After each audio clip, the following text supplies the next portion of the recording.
Right. Yeah. I don't know when the 40-minute timer for the free meeting starts, but I think it's like when I like click to start it. So we'll see how that goes. All right. Sounds good, man. Nice to see you again. Yeah, yeah, man. It was good to see you. I know we just saw each other a couple days ago. Had a little fun with the boys. Yeah, it's Yeah. important to hang out and have traditions. It looks like we Yeah. started a new holiday tradition. I like it, man. New holiday tradition. I think we definitely we shot for for upscale, nice I call it brosmas. I don't know, like bro Christmas, mass, bunch of big dudes. Uh I went for high scale first, I think that we learned that we're probably in a few tiers below that, not necessarily from Yeah, a price point, a wallet perspective, but like from a taste and like fun perspective. I mean, I had a great time. I think we all did, but definitely.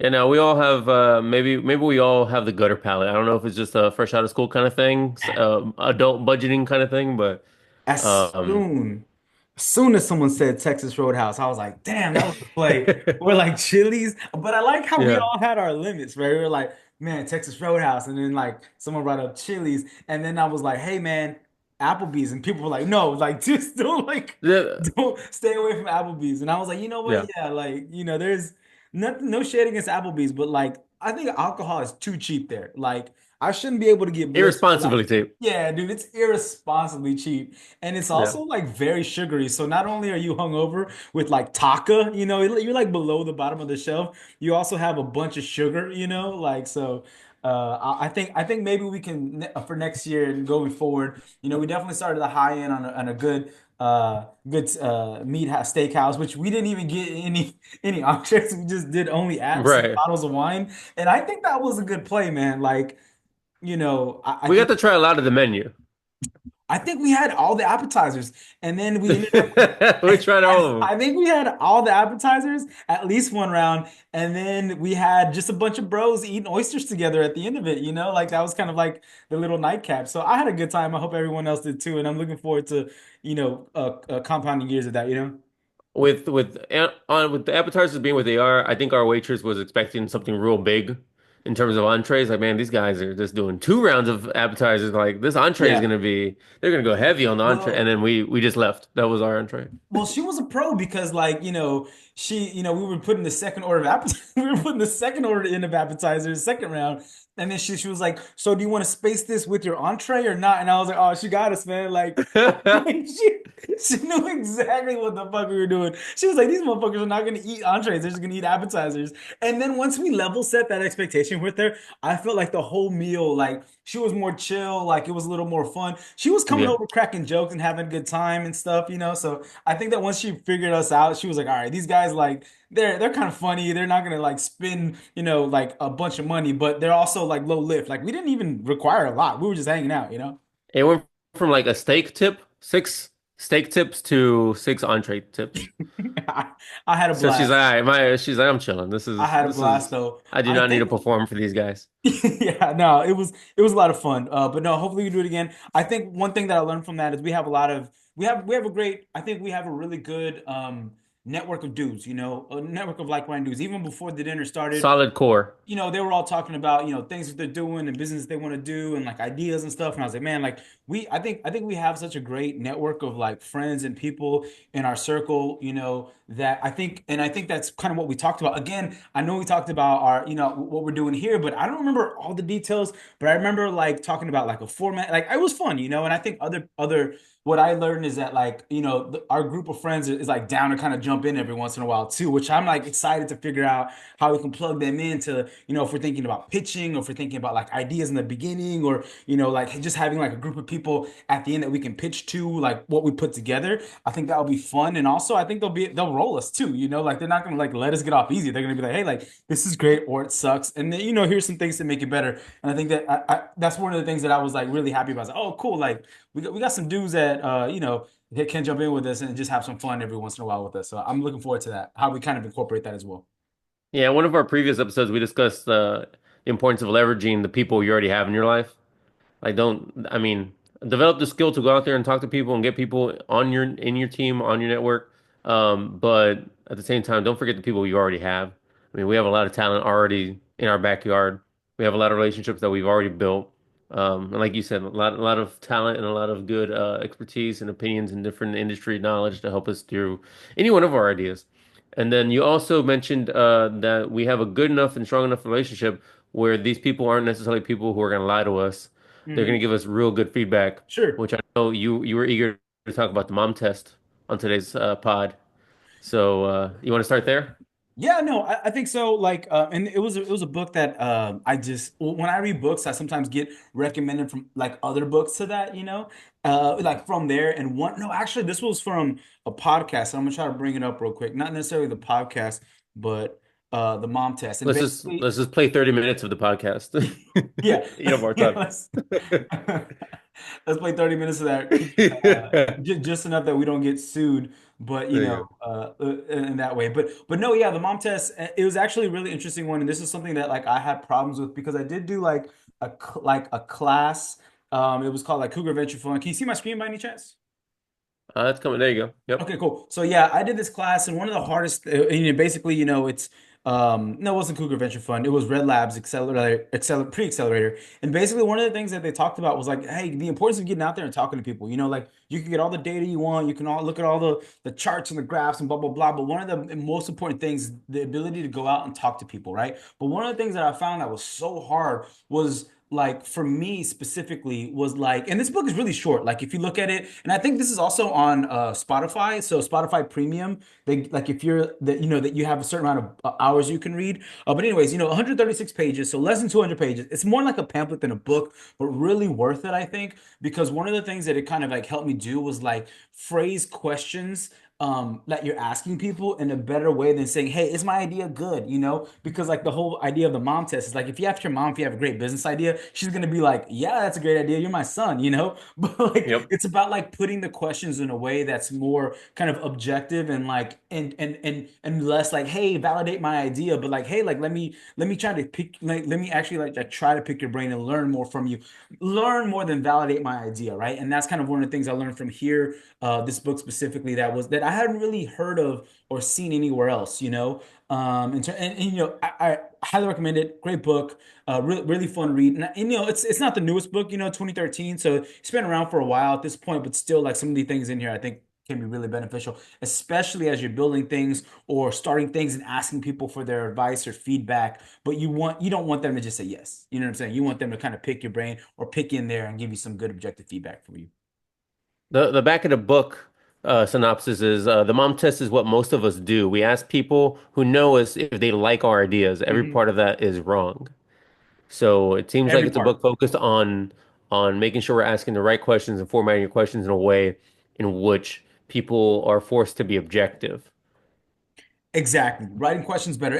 And the way I look at it like this, we'll look at this specifically too, is this also goes into survey questions. So like as you start your company and as you want to get feedback from your customers, you want to like craft survey questions to them in a way that isn't just like close-ended yes or no, and you're leading them to those answers. You want to kind of have a more open, like, a more kind of open-ended question that's not specific, like validate my idea, but more like give me what you're thinking for real, right? And that's kind of what that book kind of really helps you kind of dive into a little bit. Again, like it's not necessarily something that you're going to be good at right away because it's really really hard to talk to people and open up and stuff. But the more you do it, repetitions, you start shooting those free throws in the gym, and you get better with it over time. But that was so. This was one of the things that was really hard for me when I was going to school for it. And one thing that this book was like, I think like it kind of like opened my eyes, like, oh, okay, cool. Like I'm maybe thinking about it the wrong way. Let me kind of like take a step back and try to figure out questions that I could ask people to really get their honest opinion versus like,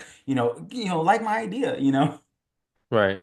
Yeah. In previous setups of this show, we had creating like a pre-pitch or putting together what we had of a pitch on this episode, but we had to talk um, off pod about how we were going to plan this, and we said, maybe right now is the right time to put together our MVP and then come up with a pitch later on down the road. We talked about what it would look like and different tools we can use. Um, so do you have anything to show, or do you want to go first or second, or? Yeah, yeah, Yeah. I don't know if you had anything prepared, but I was just working on kind of what I was looking at. And basically, one thing that I was, so let me try to share my screen again real quick. Go ahead. One thing that I really wanted to show, and I think that like I thought about this in a way maybe that wasn't the best because when you look at like building a product, right? And can you see me? Can you see my screen is basically just a slideshow. Yeah. So when you're looking at ideas, right, and you're saying, okay, cool, let me go from having nothing to building something, right? You have kind of three stages, two really known well stages, and one stage that is actually another book I recommend, which is called The Right It, and it's about prototyping and like knowing, like validating your idea with something that's a little bit a little bit under a prototype, right? And if you want more information on what that is, the right it, I can't recommend this book enough. I really love it. I'm probably going to read it again before the next year just because I enjoyed it that much. But anyways, when you think about like what you're building, you have kind of three kind of stages. You have the prototype, and that's kind of like the argument of the book. You have something below a prototype and MVP just to get that idea validation. Maybe there's no functionality, but you have the idea for it, and you're just trying to gauge people's interest, right? And again, like the goal of that is, test demand and assumptions, right? So it's really that early stage. Then when you get that, you move into the prototype, and I think that's more maybe along the lines of what I'll probably show here. It's what I was playing with is not necessarily the MVP, right? It's not something that's like maybe functional product testing. I think we can take the prototype and build an MVP from it. So this is in between kind of like that prototype where you just kind of have an idea, you're trying to gauge interest, but a prototype where you have the design and functionality going, right? And like this area is really kind of like in terms of like, yeah, before building the MVP, you're trying to test that functionality to see how it works, right? So the idea would be like, hey, we make a badass prototype, right? And then we can build that into an MVP or give it to somebody to build to the MVP to say, hey, like I have this going. This is what I want. Build that MVP for me. And that next step is going to be that MVP where we talk about that kind of that actual product testing, something that we can give to users after the prototype to say, hey, cut your teeth on this. Let me know what you like, what you don't like about it, right? And then the goal of that is going to be basically to gather the feedback of the product iteration. But anyways, so I just wanted to kind of flash that up real quick because I think what I'm going to be showing here is basically like that prototype world versus kind of a prototype or MVP. But anyways,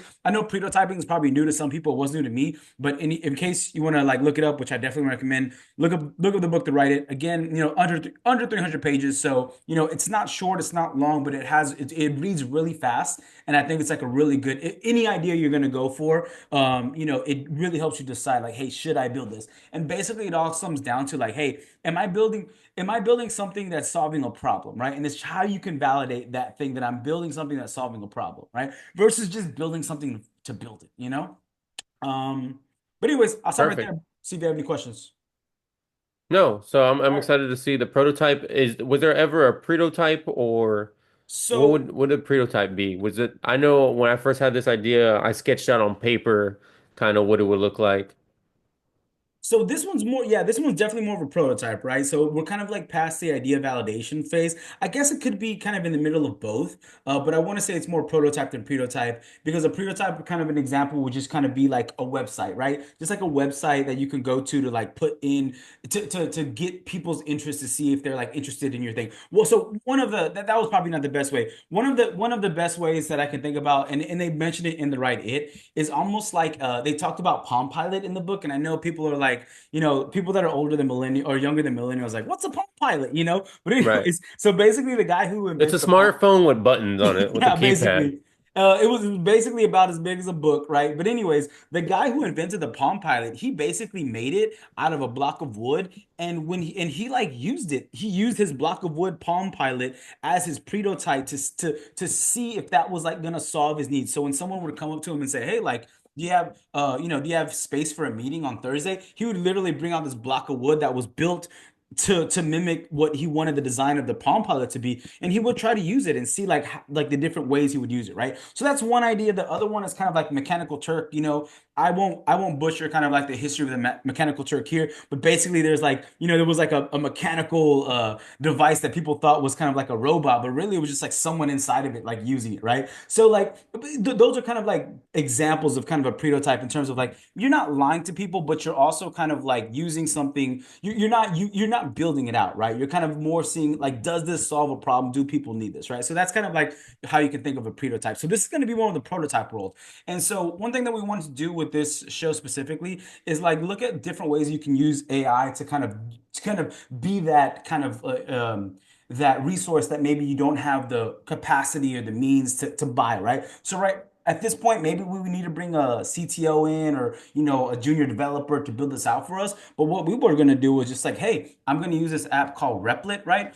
And basically as you see kind of here, I've had basically just conversations with it, right? So on the left-hand side, they call it an agent, and then basically I'm just like walking through like what I want. And I could have done this a lot better. You can really get into like how you're building it by basically just having a conversation with it.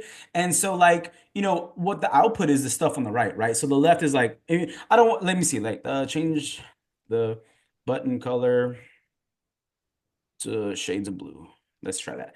I don't know if this is going to work as we kind of like go into it, so maybe I'll show it first. But basically, having a conversation and saying, "Hey, like I want three features. I want a drop down with all the different projects, right? I want a completion date that I want to do it by, and I want you to generate a schedule of it, by the completion date. But also in that, I want you to spit me out the tasks of the steps, which I'll show right now, and then I want you to give me information on how to do it, right? Some of these work, some of these don't work. I hadn't had time to like build it out. That's what I'm saying. This is probably more of a prototype than anything else. But hey, like I want to do bathroom tile and I want to have it done by like the 28th, right? Generate a schedule for me. It generates a schedule and it has the Beautiful. steps involved with it, right? Part of what I wanted to do too was like, and I think that was part of our conversation was like, hey, view the details of this specific step, right? That first step. View the details of it, and it'll take me to like watch a tutorial or read a guide. And some of these don't actually work. And so that's something you kind of have to play with and stuff. But basically, the idea would be you go in,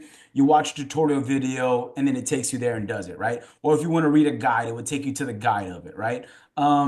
Like some of these links don't work. That's fixable, but that's kind of Right. like the general view of it. And then what it gives Perfect. you is interesting is basically like, and this is where you can start using it as an MVP eventually, but also as a prototype, where you just take the link that it gives you, you copy this link, you put it in your web browser somewhere, and then it takes you to the web version of it, so you can pass this around to people to use it, right? So same kind of difference as they would see in a web-based browser is, hey, like I have a basic gardening thing. I want it done by, this date, generate a schedule for me. I think it would be like on the next days. Yeah. And then it'll kind of give you those steps. And again, like all these things are changeable. You can do whatever you want to do with it. You can say, soil preparation, steps in between, but same kind of difference. You watch a video about it and things of that nature.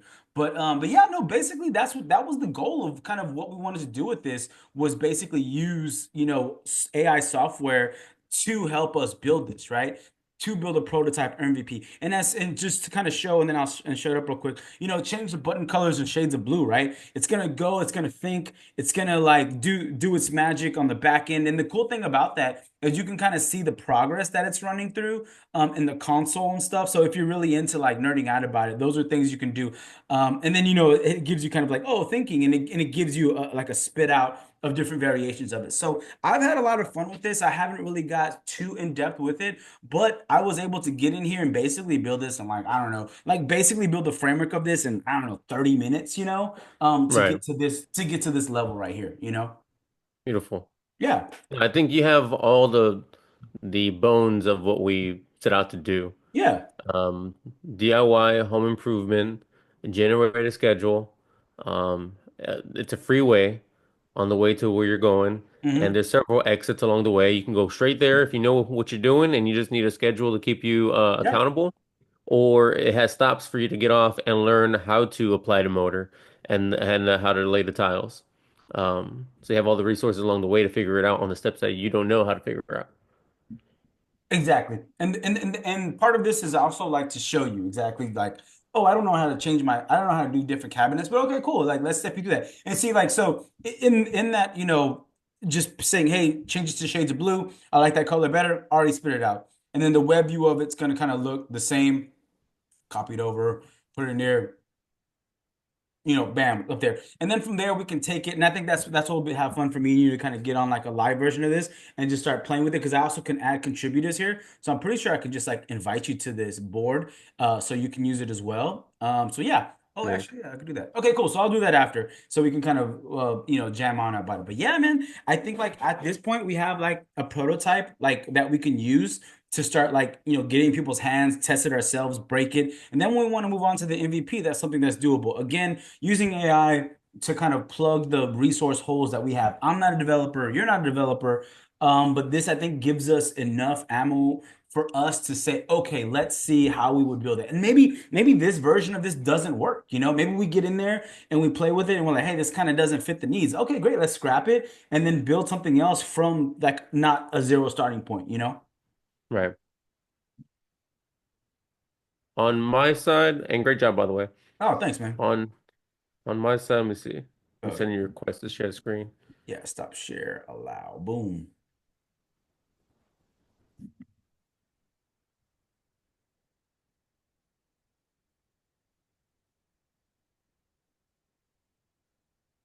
All right.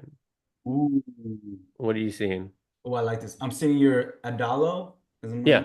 So Adalo is a easy to use, like you said, kind of half an hour plug and play. Just start telling Mhm. it what to do, and it kind of sets it up. This was kind of like the main page. You log in once you get through the guts of logging in. Sure. You should be able to open it and see kind of like all your library tasks because people have complex lives with a bunch of different things to do. Task one, task two, task three. I give it the home improvement picture. And then another screen I had that I was working on was the let me see, it's project one.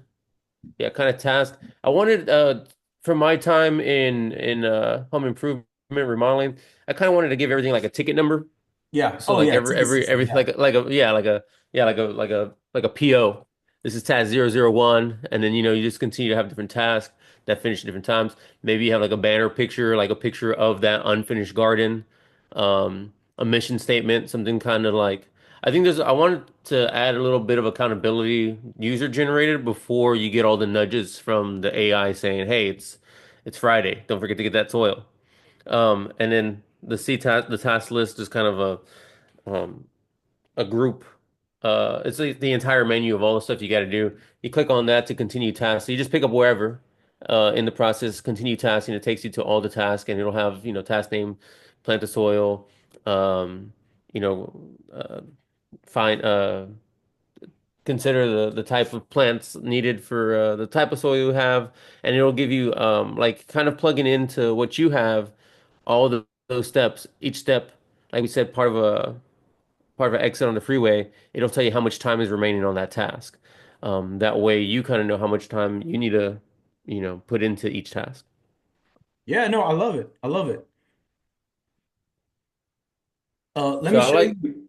Let, I like how you had the functionality where with the replit enabler, and then over here we kind of have the design function. Put them together, you got the form and the function. Bro, let me share my screen. Let me just show what I did. I did in the I don't know how long you've been talking, 4 minutes, maybe three. I Yeah, basically took what you did, right? So let me see. Let me share my thing real quick. I basically took a screenshot of what you already had, right? So I took a screenshot of this, right, that you were showing. And then I said I went into Claude. This is a different AI. This is Anthropic's AI, which I really like it. They kind of they're doing different things. They're coming from it from a more humanistic approach to AI, like a more I don't know, like it's supposed to be like not like ChatGPT in terms of like I guess the best way to put it is more humane in a way. Like they're trying to put more safety and guardrails into AI. Anyways, I really like. I listened to some podcasts that the CEO did. I just like the guy. He seems like very nice.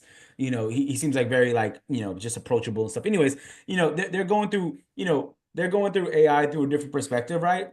So one of the things that I saw was like, hey, like you can just take a screenshot of an app that you like, upload it, and it'll give you the code, right? So that's exactly what I did as you were like, you nice, showed this, I did it. It created a React component. So I think this is basically the code on the back end. And then it said, hey, do you want nice. to publish it? I was like, yeah, publish it. Fuck it. Why not? So like it gave me this on the side. And then again, it gives you the code of it. So like when you really want to like string them together to make an app, you can. This is basically just like some div containers and like, yeah, so it's some React code for it. It has some inline HTML stuff in it, which is okay. Are you sharing your screen? Oh shoot, can you see it? No. Share your screen. You don't see anything? No. Oh no. Let me see. Let me try again. So what about now? Can you see There you it? go. Yeah, Okay, it's coming cool. up. So yeah, basically I just took a screenshot of what you already had, right? I took that and I said, hey, create an app from this image, right? And it was as you were talking, it was like asking me what I wanted to do. And basically it gave me like a preview of it as well. And then like the code for it. So, basic code, React code, has some inline HTML, some more div stuff. And it just kind of gave me like basically like a web version of it. And it gave me a URL that I can use to see it. I just don't know what I did with it now. But anyways, like I like that's kind of cool. Like it did it like as we were just like talking Beautiful. about it. We There talked was about Scrappy and how to save money. There's so many different resources out there. boom. We made these as non-developers. I mean, light years ahead of what we could do if these didn't exist. Boom, already here. And then, I mean, I'm guessing I can add, okay, cool, like add the title, whatever. But like, that's kind of cool. You can like, Right. and like, this is just, some From a hammer connecting screenshot. stuff. Yeah. I mean, basically from a screenshot that I did in 2 seconds, I was able to kind of build this. And then this is something you can kind of just add on to. So yeah, I think there's like nothing but options there, man. Honestly, to even, and that may be what we can do next is take the ones that you were sharing and just kind of make that into an app. But I do like the way the approach you were doing it from my more of like a design perspective. But I think we can take this and then merge it with what we have. Another cool function of these free resources is all the different things you can do. Obviously, here you can scan your QR code from your phone and start using it on your phone and test out the functionality and everything. Mm. Click on buttons and all that. So there's a lot of different websites and resources. This one's Adalo. Um, so feel free to Awesome. plug and play. There's a lot of stuff out there Well, if you have the how did idea. you get with Adalo? Where did you hear about So, that from? so there's a lot of these resources are kind of marketing funnels, and you sign up. It Mm. takes 5 minutes to sign up. You finally sign up, and Sure. you want to publish something, but the second you want to start doing anything besides building, they want Gotcha. you to start paying. Adelo was one of the ones that I cross-referenced with a lot of other lists. It kept popping up on like popular like free um, app building AI type of resources. So I gave it a shot, and it was one of the ones that did not. I was within after signing up, I was already plugging and playing. Like Mm. there was no paywalls, and then even more to my delight, it was able to link it to my phone so I can actually use it on my phone and see what I just made in real time. So, I mean, so far so good with this one. Yeah, there's a lot of resources, and there's a lot of lists, and there's a lot of market material out there for different resources. Just you gotta plug and play. You gotta get in there. You gotta get dirty. You gotta figure it out, and you'll learn a lot along the way. Yeah, no, definitely. You gotta roll up the sleeves, get your hands dirty, figure out what's out there, string them all together, and build. I mean, that's you guys see at the life of entrepreneur. You gotta get scrappy with it, right? You gotta Right. keep on doing it and try to find different ways to kind of like be scrappy and build things.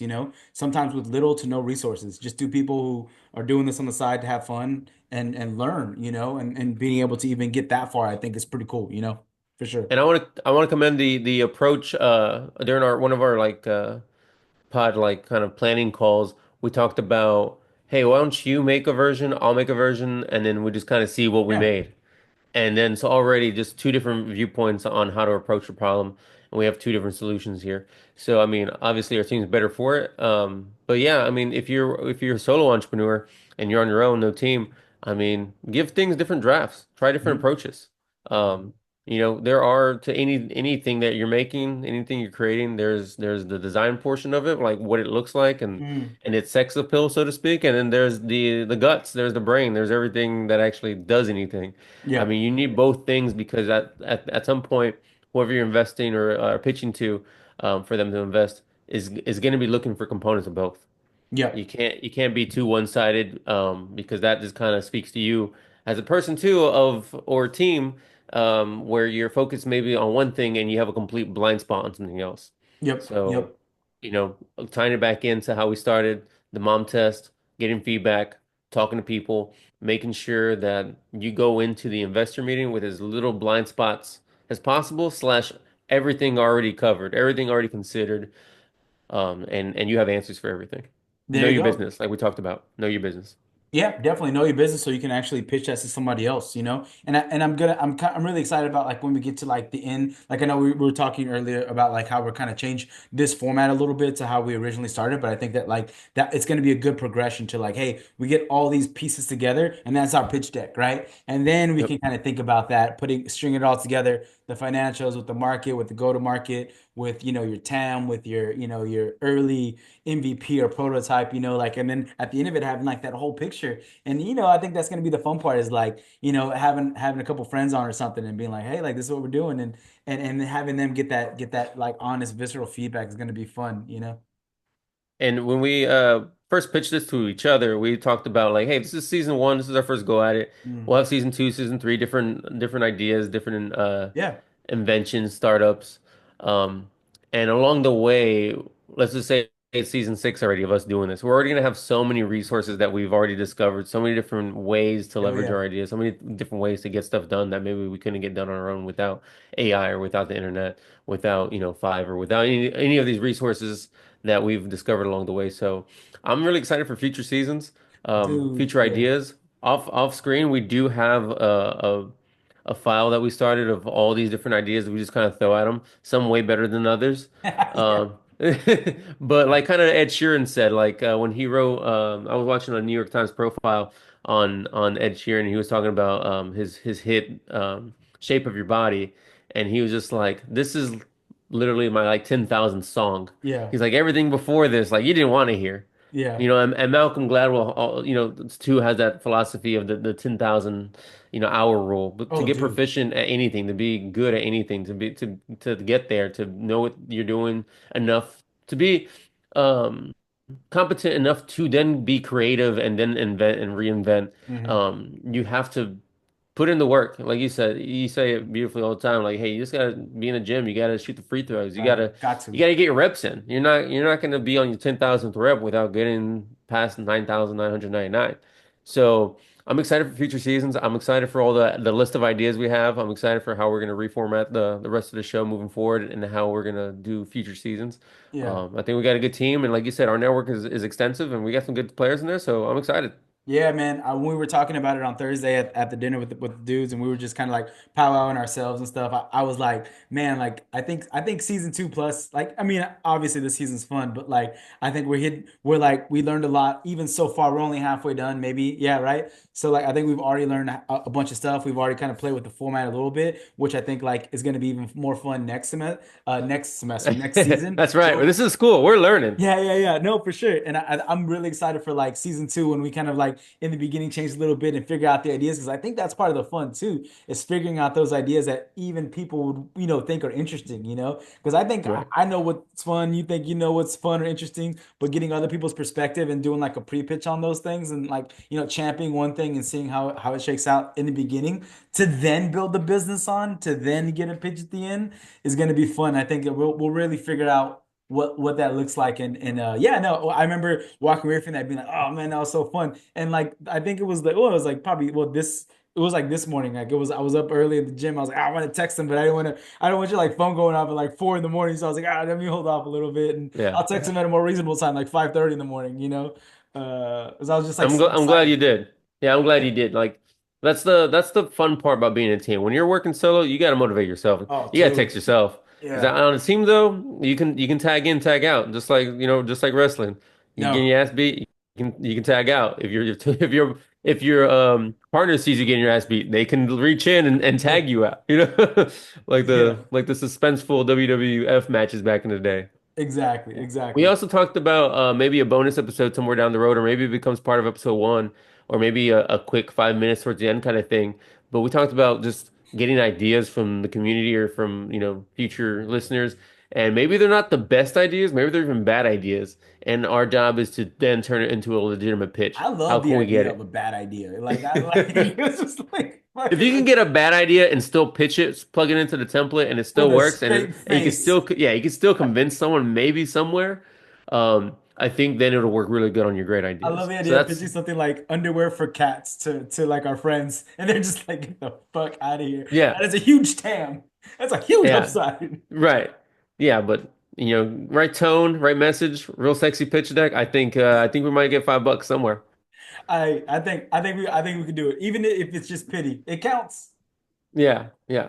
And cat people are real radical, man. They would love to get something for the cat. I I mean, mean, there's two of us here. I'm We both have cats. We have I'm three looking for cats a between stocking the. stuffer. No, we have like four cats between the two of us. So hey, I think a future collaboration with like Me Undies, call it Meow Undies, might be if it oh, might be the see, move. you already have a great name for it. Like I don't know why we're not doing this already. Like I don't know why we don't. Let's go ahead and scrap this season. Next episode is gonna be about cat underwear, Meow Undies.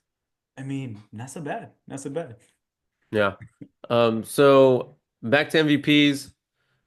Any what were the major learning points or pain points in creating this app Man, I think or for like creating anything, the guts? it's I think like anything like when you're writing copy for, something or you have a blank sheet of paper, it's almost like it can be anything. And just starting was like the hardest thing too on like honestly, like I was Yep. like and it was simple as like I had to write a prompt for AI to do it and I agonized over like, oh, is this word here? Is this word there? Like so I think just starting with like having a blank canvas and the ability to like do anything, quote unquote, was the biggest thing. So, it just started. I just put one idea down. And then and so I kind of stepped back, right? I was like, oh, cool. Like I have these five lists of features that I want, but let me start at the first one. Like I could throw this huge prompt in there and like start just spinning off on everything. But I was like, no, let me start at one. And then once I get that one good, then I'll add the next one, and then the next one, and the next one.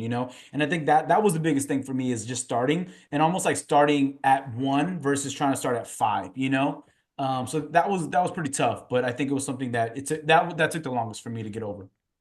My original background was in education. I taught for Mm. about 8 years, and one of the things was you were always exposed to other teachers and other philosophies and other ways of doing the same thing you're doing. And the a majority of people would see someone do something better than them and go, okay, I'm gonna go try that. And then they go and try it. They bomb because it's their Yeah, first time ever doing it. And they go, you know what? That's the last time I'm ever doing that because last time I did that, I bombed. Let me go back to yeah, just doing it the safe way, the way I did it. So I really commend you for going in there and this, of course, starting is the tough part. And then once you start going, okay, that's version one. Let's try version two. Let's do this one. Let's do that yeah, one. Real marketer move too to overthink the wording of the prompt because yeah. one word out of place maybe elicits one response versus one, Way different. Yeah. yeah. So really important to know the audience, which is AI in this case, or Google searches. So there's that. But yeah, never throw out something new after the first try. Remember, Oh yeah. that's you sucking. That's the worst you're ever gonna be at it. So always try it again a second time. And already on second time with the lessons you've learned, always a little bit better. So never give up after the first try. I love it, man. I love it. I think that's a great way to end it is that kind of optimistic tone when sometimes it's not easy to have that kind of outlook. Because the first time I saw, I was like, oh man, I suck at this. But yeah, we all suck at it at first. And not Yeah. not to say I'm good now, but like or we get better at it as we go. And I think that's what I'm excited about this is we're just getting those reps in, man. And that's what it comes down to, is getting those reps in, getting that muscle memory up, and then getting that kind of like intuition. And I think that's whatever you think about like luck or whatever, intuition is a thing, but you don't get it right away. You get it from putting in the work to have that like fast twitch muscle, slow twitch muscle fibers that build into your brain or in your system